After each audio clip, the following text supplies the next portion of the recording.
we'll move on to our discussion section. So now we know that we can potentially find the various sources of nitrogen in our water and where it's coming from.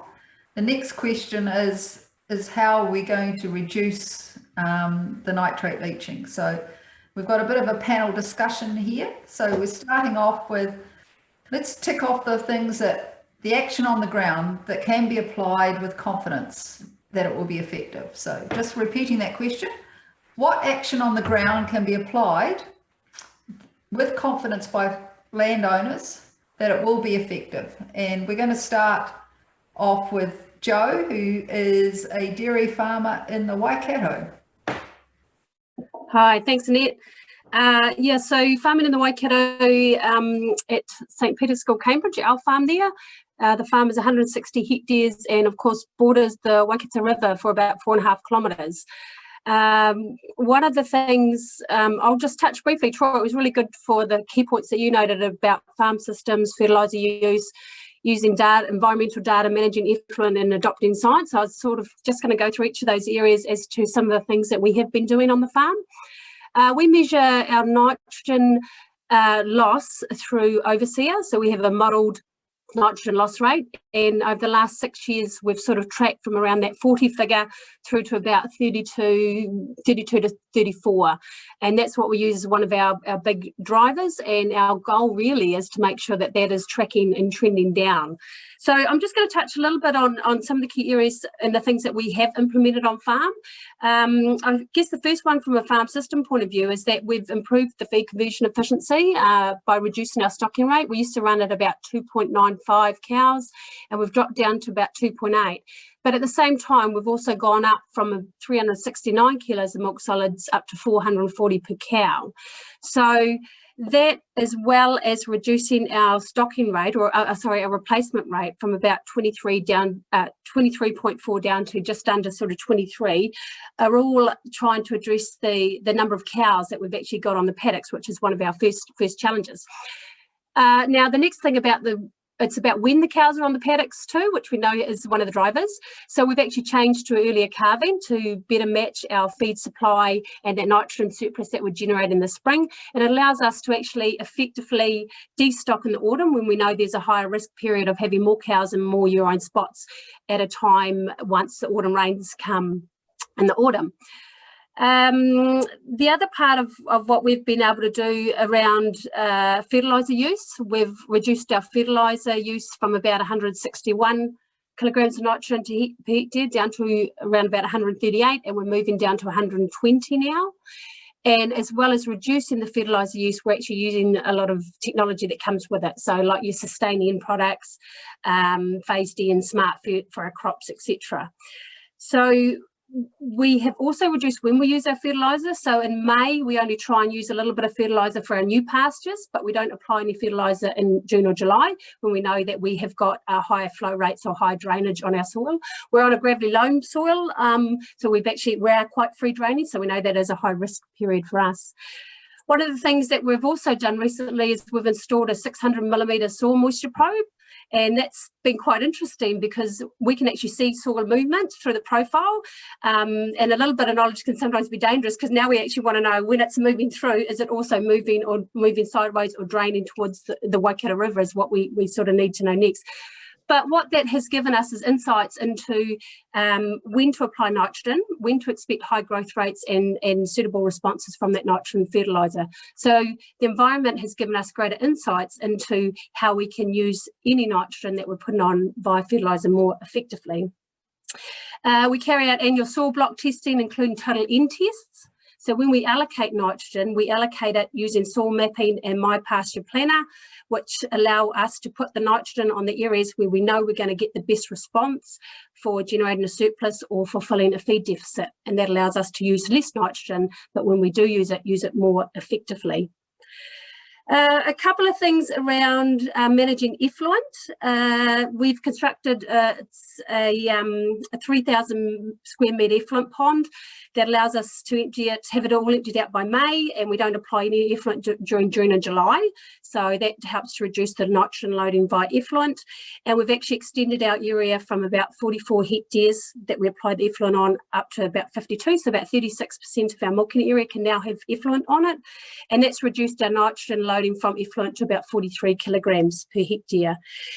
We've also started using some umbilical cord spreading, which allows us to get outside of areas outside of our current effluent block and redistribute those nutrients more effectively. The other thing that we have been doing, of course, is we've also constructed a wetland. So we've got a wetland that has a catchment of about 7.6 hectares. NIWA's been monitoring that wetland, and we can see that we remove about 62 to 63% of the nitrates that are coming into that wetland are getting removed by the time that source is moving into the Waikato River. So we know it works very well, but it only captures about 7.6 hectares of our 160 hectare farm. We've also excluded stock from about 10 hectares, which are areas that are close to the Waikato River, and we've been able to plant those paddocks up into mainly native vegetation. I guess the other, when it comes to sort of adopting science, where we're moving to next is that we have started putting 4 kilos of plantain into all of our swards, along with 2 types of white clover, 1 red clover, and that's to help us balance some of the reduction in nitrogen fertiliser use, but also to provide a higher quality diet that the cows are able to convert effectively. We follow genetics, so we're sitting about top 6% BW nationally, because we know that genetically the top quality cows are the best converters of protein, and so we're having less nitrogen being wasted out of the cow and more of that nitrogen effectively being transferred into product or milk that can leave the farm. And we're looking at potentially how we reduce dietary nitrogen. A bigger picture, that's sort of our next plan is to reduce the total nitrogen surplus that potentially is floating around in our farm system, and we know we get quite a lot being a pastoral based system. So that's kind of probably most of the things that we've been doing so far, Ned. I hope I haven't missed anything off the list there. No, that's a very impressive list, Jo. John, is there anything that springs to mind that farmers can do right now?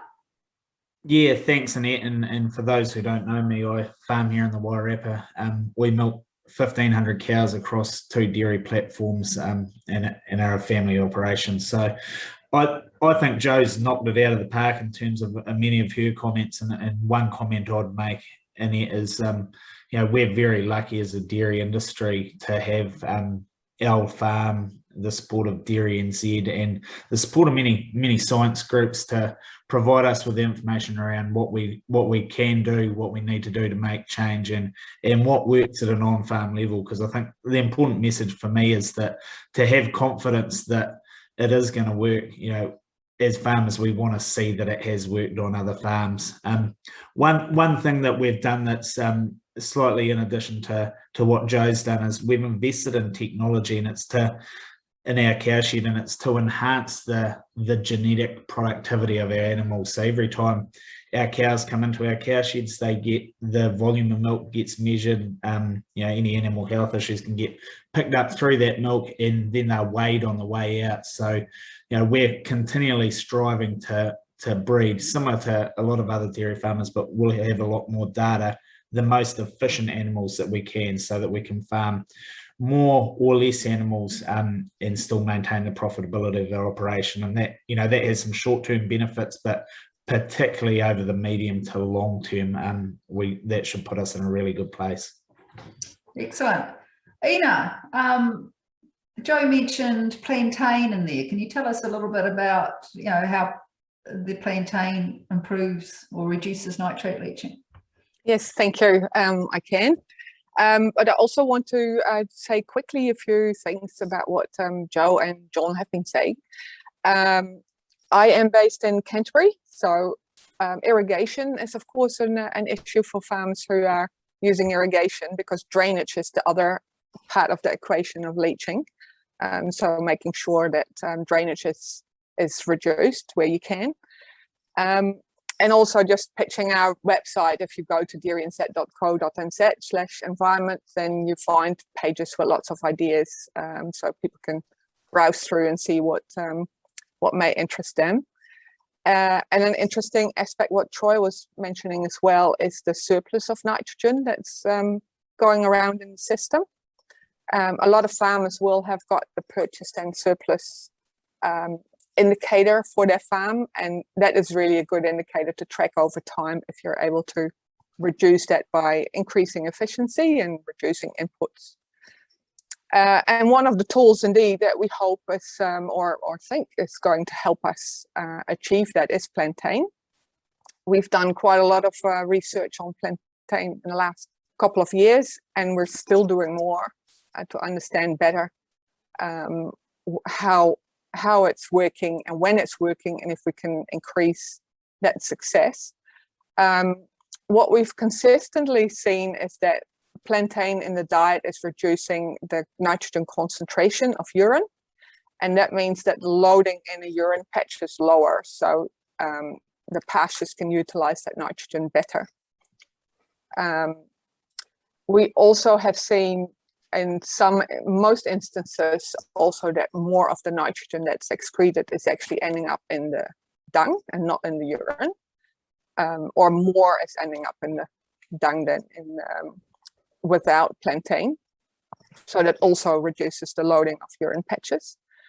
And another aspect that we are doing more research on is it seems to have a biological nitrification inhibiting effect. So nitrogen stays in the soil as ammonia for longer before it's nitrate and then prone to leaching. So there's more time that plants can actually take up the nitrogen before it can be lost. And that aspect, we still need to know more if that happens throughout the year or on particular seasons or on particular soil types, or how is that influenced.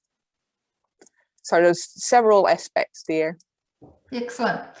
Has anybody else got anything to add on the list of things that can mitigate nitrogen that are useful and practical on the farm at this point?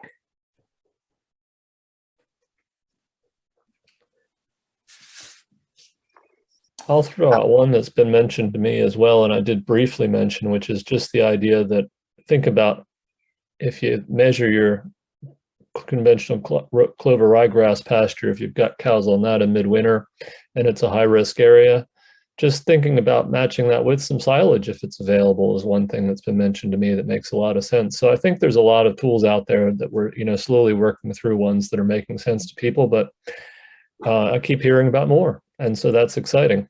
The whole idea is just to make it a circular economy for nitrogen and not lose the stuff, right?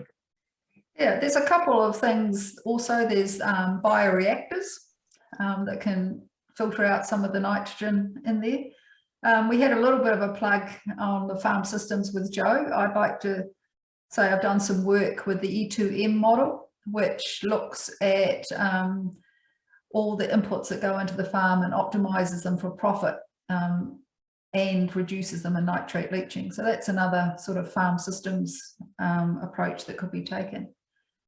Right, is anybody? Yeah, I'd like to comment on what Troy said, because there's a question in the chat box that's related to that as well. So Troy was mentioning adding silage to pasture, because the nitrogen content in silage is usually a little bit less than in fresh pasture. It only works if you're adding a lower nitrogen supplement that is replacing a higher nitrogen feed. So if you just add to it, it doesn't help. It has to replace high nitrogen feed. And somebody is asking, indeed, in spring, it's not just in spring, it's a ryegrass clover sport is providing a lot of protein, and it's often in excess, most often in excess of requirements of cows. So yes, that gets excreted, and that's the urine patch, which is the main source of nitrogen lost. The urine patches that are deposited in spring are actually usually not that prone to leaching, because you've got grass that's growing fast, it's taking up the nitrogen. It's mainly the urine deposited in autumn, late summer, autumn, that is at risk. Excellent. Well, maybe we can move on to the sixth question, and feel free to make any sorts of comments you like and add to our knowledge in the chat. But we'll move on to the next question. What further support is needed for the action on the ground to proceed? So, John, do you have some ideas of what support farmers need to really make changes in this? Yeah, thanks, Annette. I think for me it comes down to three simple things, and I'll dig into them a bit more, but understanding support around coordination and expertise on farms. So if I can dig into the understanding, I think there's a great synergy with what we've heard from Troy with his presentation. You know, understanding the causes of leaching in particular catchments is really important from our perspective as farmers, and just as members of the community, because you know, causes of poor water quality or contributors to water quality are different in different catchments. And for an example, similar to the example you gave earlier on around the Motupipi, I'm on the edge of a catchment in the Wairarapa called the Parkville catchment, and there's, you know, it's identified as a really significant area for high nitrates in one of the streams called the Parkville Streams. And essentially the Parkville stream itself bubbles up out of the ground in the middle of a reserve just south of Marsden, and it bubbles up at very low flow but very high nitrates, around 4 parts per million. That, you know, in that area there, you wouldn't describe it as intensive livestock farming. In fact, in the summertime you can barely see a cow in the area. So something's going on in that area that we don't know, and as the water flows through the catchment, it actually improves. So for me as a farmer, it's really important to understand that, hey, what I'm doing on farm needs to be able to make a difference to that catchment. And certainly in the area where that water bubbles out of the ground, there's significant historic discharge from freezing works. You know, there's current discharge around some industry, and there's also, you know, there are farms in the area as well. So as a user and as a contributor, we're motivated to make changes, but we really want to understand what the causes are so that we can focus on the big rocks first. And Troy, I saw your diagram of the Wairarapa, and I'd love to invite you back to just come a little bit further over so that we can have a look at that, because I think, you know, your technology would be really useful in that space. For us around supporting farmers and in particular using catchment groups as a mechanism for that, you know, coordination is key. As farmers, as land users, we're really busy. You know, we have a number of number one priorities that not just include the environment, they include our staff, they include the well-being of our animals, families, all that sort of thing. And you know, just some expertise around coordination, you know, catchment groups and dealing with nitrogen issues. We're not reinventing the wheel here. It's done right around the country. So I think, you know, there's a great way to leverage templates of how issues have been solved, case studies, all those kind of things, and disseminate them amongst other groups. And that sort of leads on to my third point around actually having the expertise on farm and at catchment group levels. You know, on this call, we've got some really interesting and really skilled people from a variety of backgrounds, and just making that connection from the theory, from the science, bringing it to an on-farm level, and assisting farmers with, hey, what can I actually do on my farm? You know, I know there's some significant development going on in central government around farm plans. And I think that's great, but just bringing it to a level where someone on their farm can understand, hey, look, these are the areas I need to focus on. You know, with my soil type, with my stocking rate, with my environmental conditions, you know, this should be my priority one. And what do I need to do? How do I need to improve things? So, you know, there's a lot in that. A lot of this work is happening, but from my perspective, it's building that bridge from the understanding of what's going on how do we improve things, and let's get it done. Excellent, thanks, John. One of the questions that in the catchments that I work in is we have a lot of forestry in our catchments. We have about 50% of our forestry. So Peter, from the forestry industry, what can you tell us about the contribution of forestry to nitrate leaching in catchments? Okay, thank you for the invitation to be involved. Yeah, I'm a forest and a groundwater hydrologist by training, but I'm not a nitrate expert.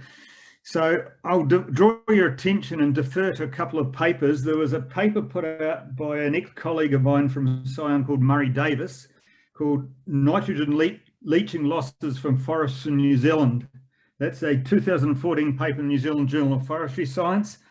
And then there is the definitive paper on leaching from gorse, that's put out by a bloke called Norm Mason from Landcare Research, and that's in the New Zealand Royal Society Journal 2016. So the numbers I'm going to cite come from those two papers. Let's do a basic forest hydrology first. Rainfall runoff responses in forests are closed canopy forests are very different to pasture.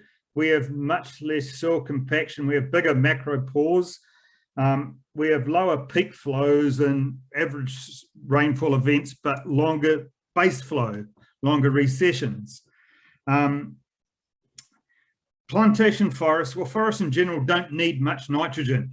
So trees grow without it. The atmospheric inputs from rain are sufficient. But clearly plantation forests, perhaps topically now driven by the emissions trading scheme, are going into, quote, better, typically North Highland hill country farming. There's quite a nitrogen bank there, or a pool in the soil. On afforestation, so on land use change, on planting pasture sites, you will get a significant flux of nitrogen come out if you broadcast spray off the whole thing. So if you wall-to-wall desiccate it with glyphosate and metsulfurin, in that year after planting, as the grass is decaying and the young seedlings that are only this high aren't actually taking up anything, you might expect to get 15 to 20 kgs of N per hectare per year out of that. That effect can largely be avoided if you don't broadcast spray the whole, desiccate the whole block or whole farm or whatever you're purchasing or whatever farmers are planting, but instead you spot release each tree. That's a much more harmonious system, because the nitrate that's there in the pasture as it decays, as you achieve canopy closure and shade it out, will be much more slowly released. And the new growing sprinting young trees will pick it up. So that's probably, there's a once only pulse of nitrate that comes from plantation forestry when you are forest farms. And so the biggest control you have is whether you just spot spray every individual tree or broadcast the whole thing. Thereafter, it's kind of a virtuous circle. After harvest, you will get a flux of nitrate from the decay of the broken down needles that are left on the surface, and you might get as high as 10 Ks of N per hectare per year for a year or two. Then it'll taper off back down to the 1 or 2, which is sort of in balance with what's coming in from the atmosphere. Gorse is the number. The gorse numbers are huge. Norm's paper from Landcare will suggest old man gorse and well-established gorse on rough country will be putting out 60 to 100 kgs of N per hectare, and the upper limit will be, or the maximum recorded or modelled, I'm not sure which, is around 200 kgs of N per hectare. So that's absolutely huge. You will see gorse come through in after harvest, but actually the replanted crop will shade it out, and that nitrate fixed by the gorse over those 3 or 4 years between harvest and the replanted crop achieving canopy closure will slowly be uptaken by the trees. So there won't be a significant flux. So I haven't actually got some, the key effect, I guess, of afforestation will be displacing livestock, displacing beef cows and urine patches with trees. And so if a farmer does that to 20 or 30%, the worst bit of the roughest bit of the farm, you will get an effect, but it's largely a displacement effect rather than a tree effect. I'll leave it at that. Excellent. That's great. We'll move on to the third question. Oh, can I just add a couple of things to that quickly? Yep, sure, Simon. Cool. So I just wanted to say first, I just really enjoyed the conversation so far. It's been some really amazing points made. Just putting on from John Stevens' point about looking at where nitrogen coming from. I think one of the real advantages that isotopes have as well is in terms of the hydrology side is being able to show farmers where the water is going and thinking about then also where to be looking to be seeing those gains. And, you know, I think we're all human. We all want to actually, you know, see some sort of a material change. And I think that's one of the real advantages that we can do is, you know, looking where to actually be seeing, you know, looking for that change. And also just building on Peter's comments about gorse, I've done a bit of work looking at gorse as well. And as one of the questions came up in the chat, yes, you can to an extent use nitrogen isotopes to look at gorse, and partially it's just because it's such a very extremely tight signature. When you've got gorse dominating a system, it's everything's going through a very clear single pathway of the decomposing gorse matter. But the point is that that at least from the work that I was showing on the Banks Peninsula, that we see that nitrate leaching from gorse is very much a threshold effect. So as soon as you've got a bit of competition in there, you've got other plants that are competing with the gorse and taking up that nitrate.